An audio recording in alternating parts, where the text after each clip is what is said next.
दोस्तों, पुस्तक का नाम है बचत करना कैसे सीखें। इसके लेखक हैं स्वेट मार्डन। इस पुस्तक के अब तक 2 लेसन हम सफलतापूर्वक पूरे कर चुके हैं।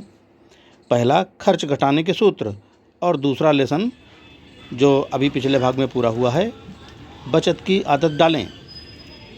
ये लेसन बड़ा था तो हमने 10 भागों में बांट करके इस लेसन को लोड किया। अब तीसरा लेसन है बचत द्वारा गरीबी अभिशाप से मुक्ति। ये लेसन भी दोस्तों छोटा है, इसको हम एक ही भाग में पूरा कर देंगे। तो आइए चलते हैं। बचत द्वारा गरीबी अभिशाप से मुक्ति। विद्वानों ने कहा है, श्रम और उद्योग चुंबक के समान हैं जो अच्छे पदार्थों को अपने पास खींच लेता है। आज के युग में गरीब होना भी एक अभिशाप है। कोई भी धनवान व्यक्ति किसी गरीब को इज्जत की नज़र से नहीं देखता।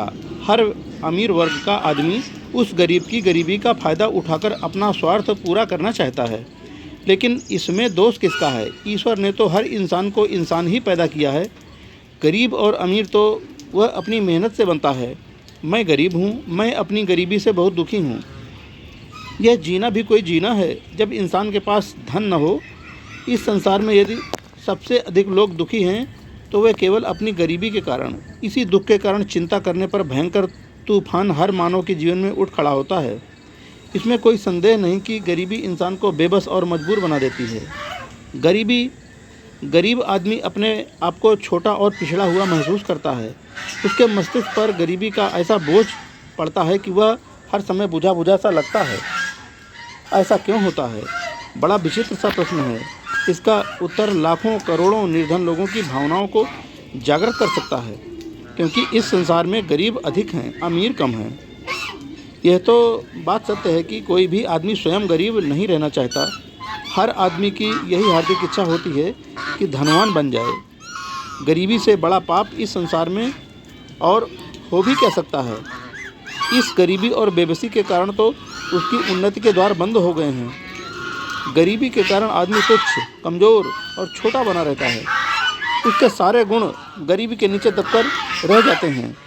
ऐसे में यदि वह अपनी गरीबी को दूर करने की बात नहीं सोचता तो वह ऊपर कैसे उठेगा? उसका भविष्य तो अंधकार में ही डूबा रहेगा। जहाँ गरीबी है वहाँ पर प्यार ही कहाँ होगा। यह गरीबी ही तो है जो अनेक अपराधों को जन्म देती है। आदमी का शत्रु बन जाता है। गरीबी के कारण इंसान का दिल भी पत्थर सा बन जाता है। जरा कल्पना करो उस भूखे आदमी की जिसने कई दिन से खाना न खाया हो और उसके चारों ओर लोग मज़े से ऐश कर रहे हों। जितने खाने की उसे भूख है, उससे अधिक तो वे जूठन के रूप में फेंक देते हैं। ऐसे में एक भूखा आदमी क्या सोचेगा? भूखे इंसान के मन पर क्या बीत रही होगी? उसका मन तो विद्रोह पर उतर आता है। इस अत्याचार के नंगे नाच को देखना उसके बस की बात नहीं होती। वह मन ही मन सोचने में लगता है, यह तो अन्याय है, यह शोषण है। ऐसे ही विचार जब एक गरीब आदमी के मन में उठेंगे तो वह एक न एक दिन संगदिल हो जाएगा। वह भूल जाएगा कि दया धर्म भी इस संसार में है। भूख और बेबसी की चट्टान से टकराकर दया और धर्म भी नष्ट हो जाते हैं। भूखे को चाहिए रोटी, गरीब को चाहिए धन, तो फिर वह आपके दया धर्म के पाठ को मानेगा या फिर दया को रोटी समझकर खा लेगा? ऐसा नहीं होना संभव नहीं है। दया को कोई कब तक संभाल कर रखेगा? कब तक गरीब आदमी दया के नाम पर पागल बनते रहेंगे? गरीबी को भाग्य के साथ जोड़कर आप कब तक बचते रहेंगे? गरीबी का यह दुख हर स्थान पर नज़र आ रहा है। गरीबी ही सबसे बड़ा अभिशाप है और सबसे बड़ा दुख। इसमें कोई संदेह नहीं कि गरीब इंसान तो जवानी में ही बूढ़ा हो जाता है और धनवान बुढ़ापे में भी जवान नजर आता है। यही अंतर है गरीबी और अमीरी में। आखिर ईश्वर ने तो सभी इंसान एक जैसे बनाए हैं। एक ही तरह से पैदा होते हैं। नंगे खाली हाथ आने वाले इंसान इस दुनिया में आते ही एकदम से कैसे बदल जाते हैं। इनमें से ही कोई अमीर बन जाता है तो कोई गरीब रह जाता है। क्या यह आकृति के खेल में है या इंसानों की अपनी लूट खसोट? कौन इसका निर्णय कर सकता है? कुछ लोग इसे भाग्य के साथ जोड़कर अपना पहलू बचा लेते हैं, मगर हम भाग्य को इसलिए नहीं मान सकते कि कार्ल मार्क्स की विचारधारा ने इस बात को तो बिल्कुल ही गलत सिद्ध करके रख दिया है।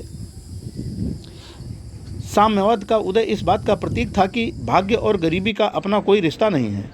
साम्यवाद ने गरीबी को जड़ से नष्ट करके जब तक इंसान के उत्थान के नए नए रास्ते निकाल लिए, तो हर भाग्य का यह भ्रम तो कब का टूट कर रह गया। हम यह देखते हैं कि गरीबी में पैदा होने वाले बहुत से लोग अपने परिश्रम से कब के अमीर बन चुके हैं। क्या इसे भी आप भाग्य के साथ जोड़ देंगे? नहीं, मैं समझता हूँ गरीबी और भाग्य का रिश्ता कुछ धनवानों ने जोड़ रखा है। वे नहीं चाहते कि गरीब लोग नीचे से उठकर उनके मुकाबले में पहुँच जाएं। अब तो गरीबों को स्वयं जागना होगा। गरीबी से संघर्ष करोगे तो ही गरीबी से पीछा छुड़ा पाओगे। इसके लिए यदि भाग्य को ही दोषी ठहराते रहोगे तो कुछ नहीं होने वाला। उठो, जागो, अपने भाग्य को बदलो।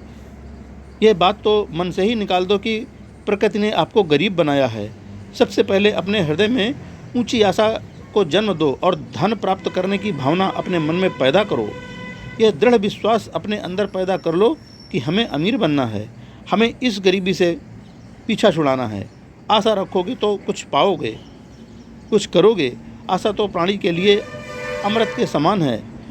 जिस प्रकार पेड़ पौधों को सूर्य से जीवन मिलता है, उसी प्रकार आशा की किरणों से मानव जाति को गरीबी दूर करने की प्रेरणा मिलती है। निराशा से सदा बचकर रहो। जो लोग एक बार निराशा के शिकार हो जाते हैं, जीवन के पथ में वे सदा ठोकरें खाते नजर आते हैं। आप कभी भी जीवन पथ पर आगे नहीं बढ़ पाएंगे जब तक कि निराशा का हाथ थामे हुए हों। निराशा ही गरीबी की जड़ है। गरीबी उसकी ओर आती है तो उससे डरता है।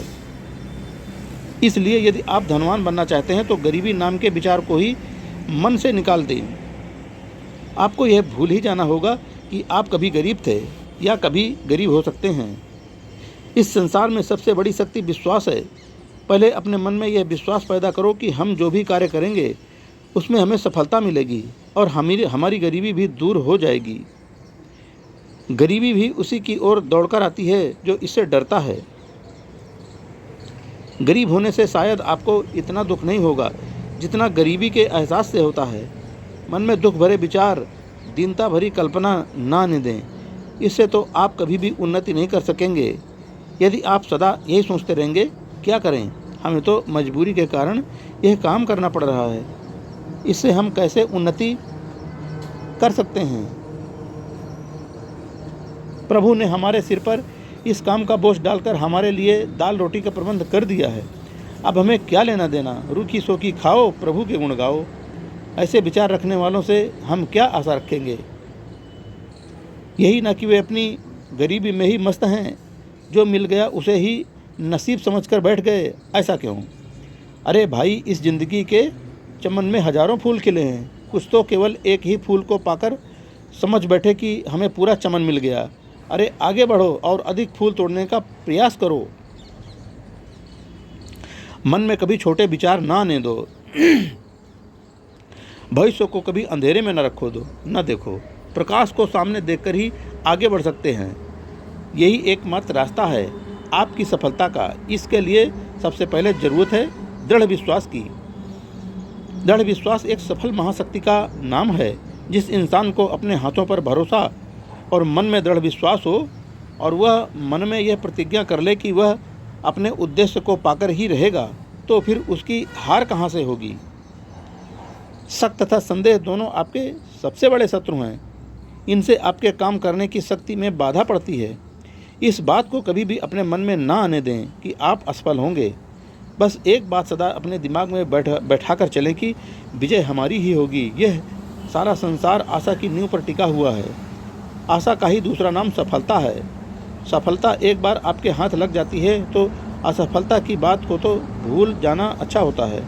सफल लोग पीछे मुड़कर नहीं देखते, वे तो आगे ही बढ़ते जाते हैं। कुछ लोगों को मैंने यह कहते सुना है कि देखें अब आगे क्या होता है। असल में उनमें यह शक्ति ही नहीं होती कि वे हर चीज़ को अपने अनुकूल बना लें। इस प्रकार के प्राणी सफलता भी प्राप्त नहीं कर सकते। सफलता तो केवल आशावादी लोगों को ही मिलती है। निराशा की बातें सोचने वाले सदा दुखी रहते हैं। यदि जीवन की सच्ची खुशियाँ प्राप्त करना चाहते हो तो उठो, अपने अंदर आत्मविश्वास पैदा करो। यह सोच लो कि हमें अपनी गरीबी को सदा के लिए भगाना है। यह गरीबी ही हमारी सबसे बड़ी शत्रु है। जय हिंद फ्रेंड्स। आज तीसरा भाग पूरा हो गया और तीसरा लेसन पूरा हो गया। ये एक ही भाग में पूरा हो गया क्योंकि बड़ा नहीं था। अब चौथा लेसन, धनवान बनना भी एक कला है, इसको हम आगे प्रस्तुत करेंगे। पुनः जय हिंद फ्रेंड्स।